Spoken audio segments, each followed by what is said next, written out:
Subscribe our YouTube channel now and don't forget to press the bell icon for latest updates.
Pakistan और दुनिया भर में लाखों देखने और सुनने वालों को अर्श शरीफ का मॉस्को से सलाम।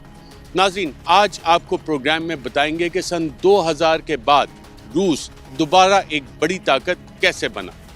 क्या अमेरिका और रूस के दरमियान एक नई सर्द जंग का बाकायदा आगाज हो चुका है? इस नई सर्द जंग में कौन किसके साथ होगा? रूस रकबे के लिहाज से एक बड़ा मुल्क है, एक तारीख है इसकी, और ये तारीख के मुख्तलिफ अदवार हैं।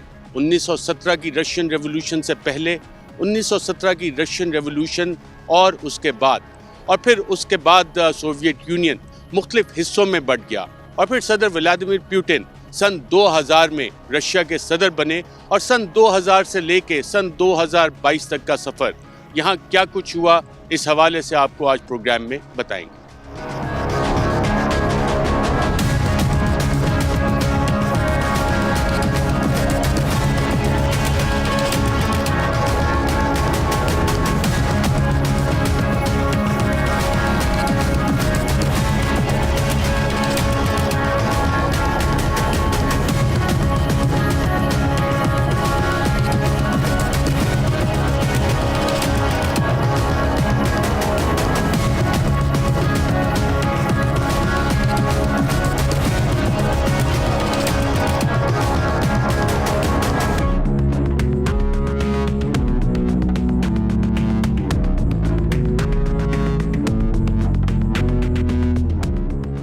तारीख, सकाफत और तर्ज जिंदगी के हवाले से रशिया अपनी एक मुनफरिद शनाख्त रखता है।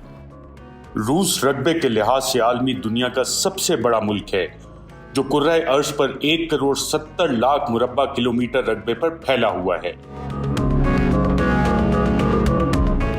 रूस रियासत-ए मुत्तहिदा अमेरिका से 1.8 गुना बड़ा है। बहुत से साइंसदानों और खलाबाजों का ख्याल है कि रूस रकबे के एतबार से प्लूटो सैयारे से थोड़ा बड़ा होगा। ये कनाडा से 2 गुना बड़ा और शुमाली एशिया से लेकर मशरकी यूरोप तक फैला हुआ है। रूस के 11 टाइम जोन्स हैं।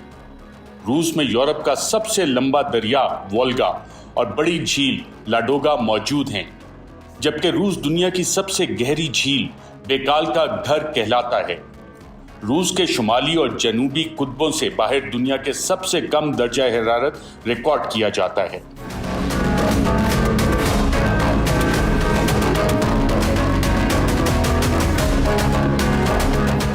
पीटर्सबर्ग और कैलिनिंग्राड रूस के एडमिनिस्ट्रेटिव यूनिट्स हैं, जो कभी मशरकी फारिस के साथ सन 1945 में इलाक शुदा थे और रूस का एक हिस्सा थे, जिनमें पोलैंड और लिथुआनिया भी शामिल थे।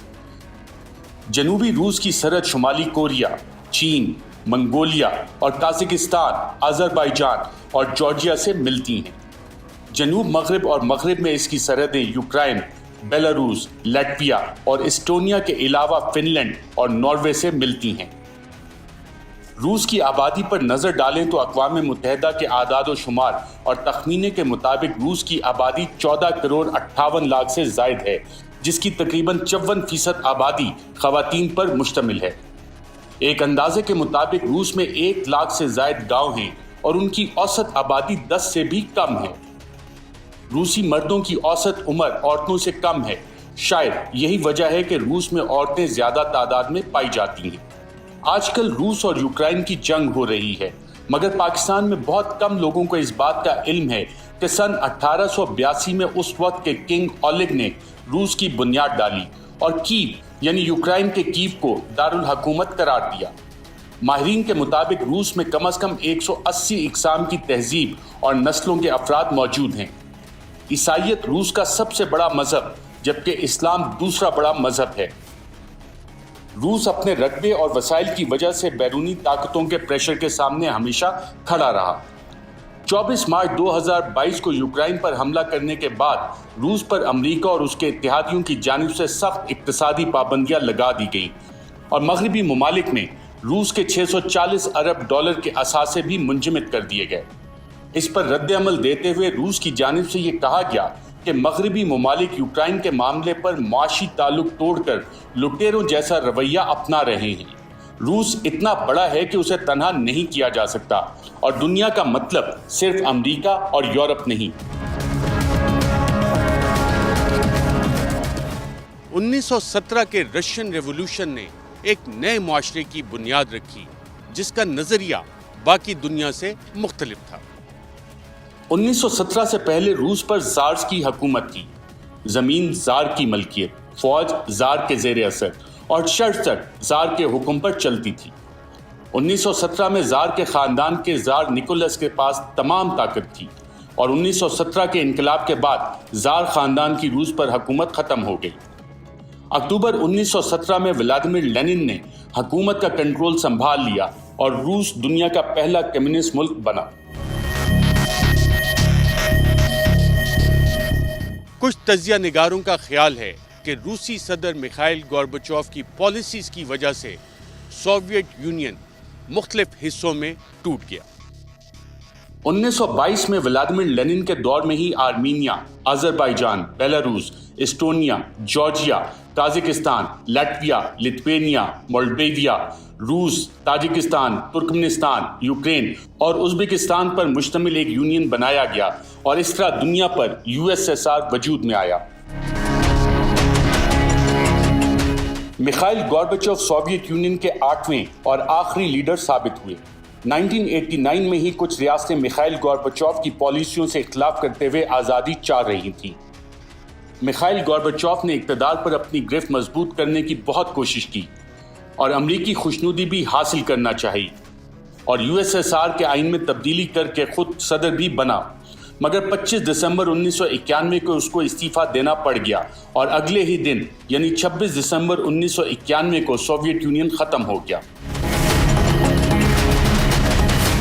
روس کے موجودہ صدر ولادیمیر پوٹن کا کہنا ہے کہ بچپن سے انہوں نے ایک ہی چیز سیکھی ہے کہ کمزور کو مار پڑتی ہے، کمزوری ایک خطرہ اور بے عزتی ہے۔ پوٹن کا یہ بھی کہنا ہے کہ گورباچوف اور نکولس II کمزور تھے جنہوں نے پاور زمین پر پھینک دی اور پاگلوں کو اٹھانے بھی دی۔ 25 اپریل 2005 کو پوٹن نے اسٹیٹ آف دا نیشن خطاب میں USSR کے ٹوٹنے پر کہا تھا کہ یہ 20ویں صدی کا سب سے بڑا سیاسی اور جغرافیائی سانحہ ہے۔ روسی صدر ولادیمیر پوٹن 1952 میں لیننگراڈ میں پیدا ہوئے۔ کہا جاتا ہے کہ رشیا کو دوبارہ ایک بڑی طاقت بنانے میں صدر ولادیمیر پوٹن کی پالیسیز کا ایک اہم کردار ہے۔ ولادیمیر پوٹن کو بچپن میں ہی بلنگ کا سامنا رہا اور وہ گلی محلوں کی لڑائیوں میں بہت الجھتے تھے، اسی لیے 12 سال کی عمر سے ہی پوٹن نے جوڈو کراٹے سیکھنا شروع کر دی اور بلیک بیلٹ حاصل کی۔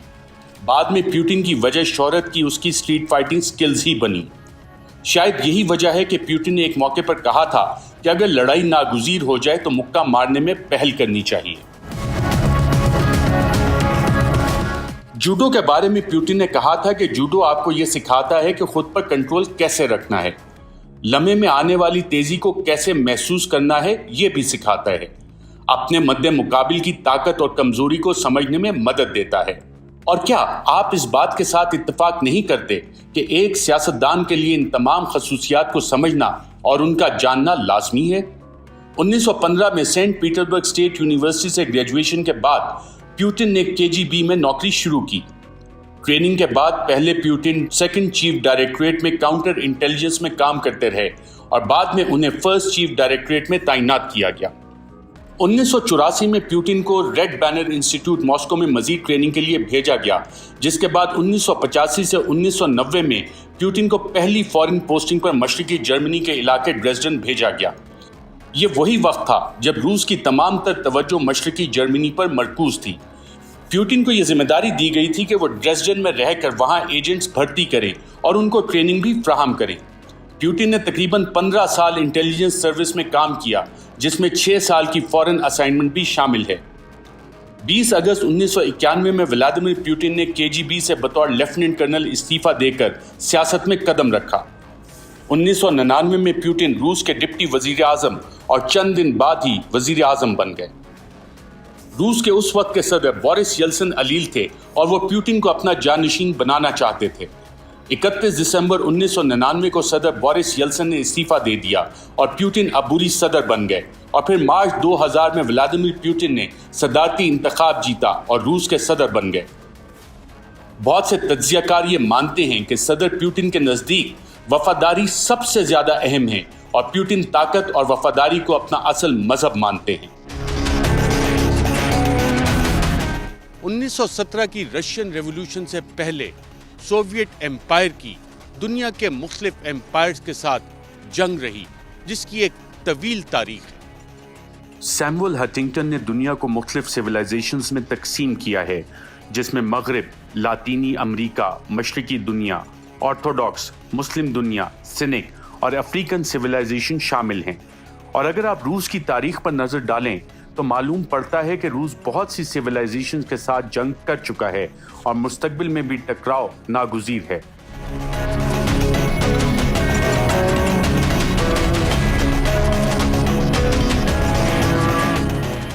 कहा जाता है कि जब रूस किसी मुल्क पे हमला करता है तो ये इन्वेजन होती है, लेकिन जब अमेरिका और उसके इत्तेहादी किसी मुल्क में जाते हैं तो वो वहाँ जमहूरियत फैलाने जाते हैं, वहाँ वो फ्रीडम्स फैलाने के लिए जाते हैं। और रिजीम चेंज के ये प्रोजेक्ट बड़े एम्पायर्स की कहानियां हैं। अमेरिका और उसके इत्तेहादियों का एक कमाल ये भी है कि पूरी दुनिया को ये बावर करवाया हुआ है कि जब अमेरिका किसी मुल्क पर हमला करता है तो ये हमला उस मुल्क में जमहूरियत के फरोग, तरक्की और आज़ादी के लिए होता है, मगर जब कोई और मुल्क ये काम करे तो उसे हमले और इन्वेजन का नाम दिया जाता है। मिसाल के तौर पर अमेरिका ने इराक, शाम, लिबिया और अफगानिस्तान पर हमला किया वहां की आवाम को निजात दिलाने के लिए और जमहूरियत के फरोग के लिए, जबकि जब रूस ये काम करता है तो उसे इन्वेजन का नाम दिया जाता है और दुनिया को बताया जाता है कि ये जाहिरियत है और जंग है, इसे रोकना होगा। यही अमेरिका इजराइल की जानिब से फलस्तीन पर हमले पर आंखें बंद रखता है, जबकि भारत की जानिब से मकबूजा कश्मीर में मजालिम पर भी अमेरिका की ज़बान नहीं खुलती। रूसी सदर व्लादिमीर पुतिन ने 2007 की म्यूनिख सिक्योरिटी कॉन्फ्रेंस में रशियन रिसर्जेंस के हवाले से बड़ा वाज़ेह पैगाम दिया था।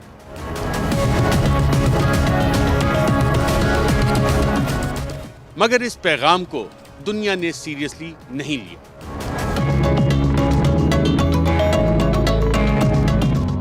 सन 2008 में रशियन अफवाज जॉर्जिया में दाखिल हुई। जॉर्जिया बहुत अरसे से नेटो का मेंबर बनना चाह रहा था और इस ज़िम्न में 2008 में अमरीकी सदर बुश ने यूक्रेन और जॉर्जिया को मेंबरशिप एक्शन प्लान ऑफर करने की कोशिशें की। इस जंग के नतीजे में रूस ने जॉर्जिया की 2 रियासतों अब्खाज़िया और साउथ ओसेटिया को आज़ाद रियासतों के तौर पर तस्लीम किया। 2014 में एक दफा फिर रशियन अफवाज क्रीमिया में दाखिल हुई और दुनिया में ये बहस छिड़ गई कि क्या सदर पुतिन दोबारा से रशियन फेडरेशन को एक बड़ी आलमी ताकत बनाना चाह रहे हैं। फरवरी 2014 में यूक्रेन में सियासी कशीदगी शुरू हुई, जिसके बाद 22-23 फरवरी की दरमियानी शब अपने सिक्योरिटी चीफ्स के साथ मीटिंग में पुतिन ने कहा कि हमें क्रीमिया को रूस में वापस लाने पर काम शुरू कर देना चाहिए। 27 फरवरी को रूसी स्पेशल फोर्सेस ने क्रीमिया के शहर में रूस के झंडे लहरा दिए, जिसके बाद क्रीमिया में रेफरेंडम का फैसला किया गया, जिसके नतीजे में रिपब्लिक ऑफ क्रीमिया वजूद में आई और 21 मार्च 2014 को वो रूस का हिस्सा बन गई। माजी में रशियन ज़ार्स और रशियन रूलर्स ने सोवियत यूनियन के बॉर्डर्स को बढ़ाया, सोवियत यूनियन के रकबे में इजाफा किया। सदर व्लादिमीर पुतिन भी क्या तारीख में अपना एक बड़ा मुकाम पैदा करने के लिए रूस के रशियन फेडरेशन के रकबे में इजाफा कर रहे हैं।